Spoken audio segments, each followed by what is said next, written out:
তোমার দেয়া কষ্টগুলো তোমার কাছেই ফিরে আসবে, অন্য কোনো নামে, অন্য কোনো ঠিকানায় বা অন্য কোনো রঙে।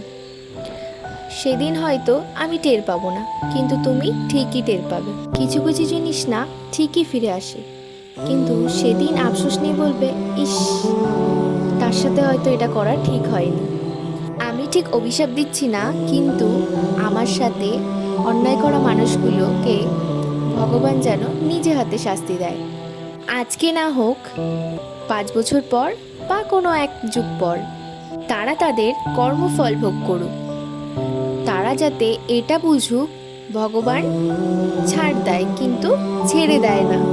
একটা মানুষের জন্য ঠিক তুমি যতটা করবে ঠিক ততটাই ফেরত পাবে, সে হোক ভালো কিংবা খারাপ। জানো, আমি একটা জিনিস শিখেছি নিজের জীবন দিয়ে। জীবনে ভালোভাবে বাঁচতে হলে বা সুখী থাকতে গেলে একটু স্বার্থপর হতেই হবে।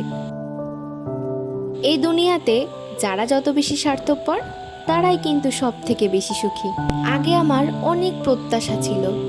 আমি ভাবতাম আমি হয়তো যেটা করব সেও হয়তো আমার জন্য সেটা করবে, কিন্তু তারাই কিন্তু আমার সঙ্গে সেটা করেনি এবং আমার জীবনে তারাই কিন্তু আর থাকেনি।